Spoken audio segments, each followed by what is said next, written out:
I don't know about you, but I have always enjoyed the personal ads on Craigslist. Mostly because I'm way too cheap for Match.com, or that one time I got drunk on my birthday and then signed up for eHarmony with my last 60 bucks and just felt depressed afterward. So I was pretty ticked off the other day when I was sent this article from The Wrap, where Craigslist shutters personal section after anti-sex trafficking bill passes Congress. The Fight Online Sex Trafficking Act passed the Senate on Wednesday. Now, you may be asking yourself, what in the fuck is the Fight Online Sex Trafficking Act? Well, FOSTA, as it's really being called, is all about trying to stop online prostitution and online sex trafficking in general, which totally makes sense. And at no point in time am I against that. But Craigslist has already kind of gotten rid of that section. A long time ago in the tail end of the 2000s, Craigslist got rid of their hooker section, right? You could go through there and find women that were like, I'll come to your house and I'll give you a massage, and it's only going to cost you 140 roses for an inside job, or an inside call, an in call, or an out call, whatever. I mean, hell, even one time I ran into a girl I went to high school with on the one in San Diego. We went to high school together in Portland, Oregon. You could find anything you wanted on there.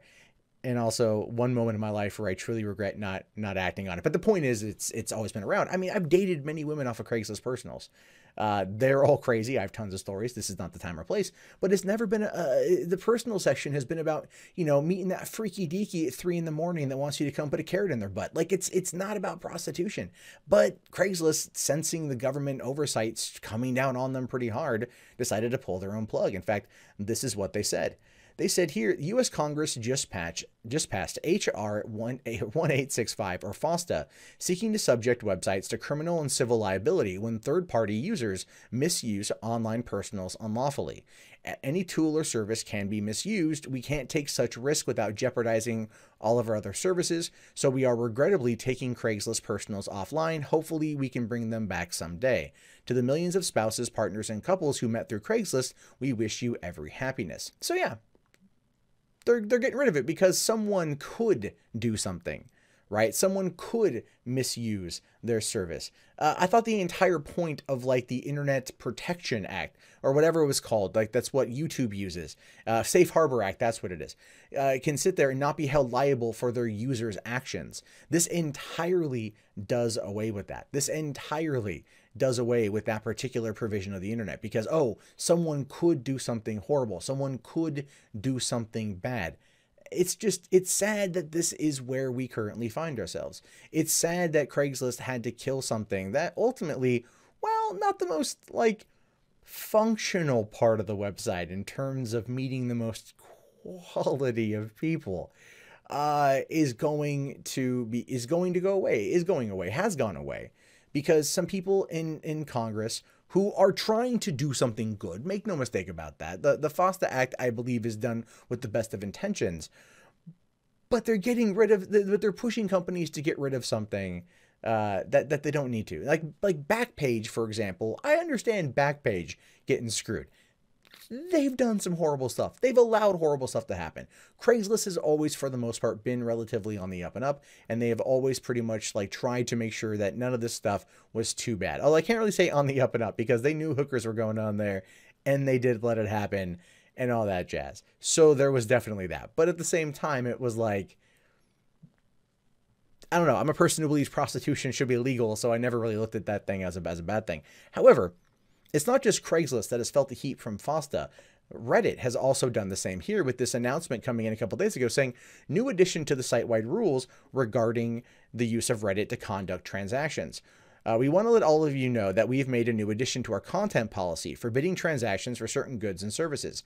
As of today, users may not use Reddit to solicit or facilitate any transaction or gift involving certain goods and services, including firearms, ammunition, explosives, drugs, including alcohol and tobacco, or any controlled substances, except advertisements placed in accordance with our advertising policy, paid services involving physical sexual contact, stolen goods, personal information, falsified official documents or currency, Saying here, when considering a gift or transactions of goods or services not prohibited by this policy, keep in mind that Reddit is not intended to be used as a marketplace and takes no responsibility for any transactions individual users might decide to undertake in spite of this.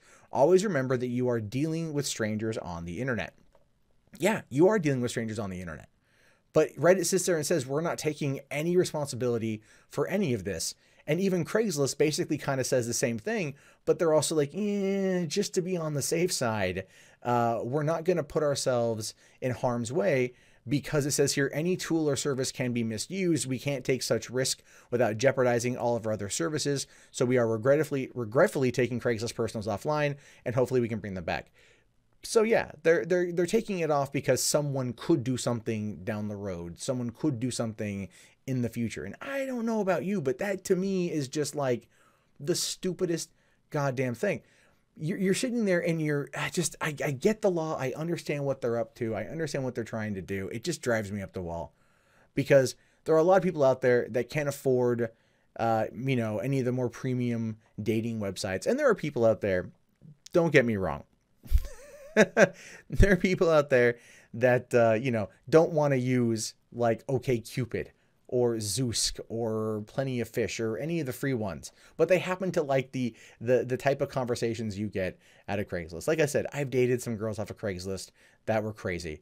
I've dated some girls that were pretty cool. I've got stories out the ass from some of the girls I've met on there, and I've had more fun dating those women than I have and any of the other women that I met on any of the other services. And so to watch that go away, it saddens me. Not only that, there's another personal reason too. 8 years ago, in a month from now, I shot my first movie, In Search Of, where the idea there was that a guy goes on Craigslist Personals and he meets a girl through a riddle. So I used Craigslist Personals as the catalyst for making my very first feature film and telling my very first feature-length story. So I have a personal connection with Craigslist in that regard as well. So watching this thing go away, it's just sad to me. But hopefully one day it will return when Senate gets its head out of its ass and actually combats sex trafficking the right way, which is clearly not what they're doing here. What you just saw was a shorter clip from a longer show. The Rustled Podcast airs every Sunday through Thursday night at 9:30 p.m. Pacific Standard on rustled.net.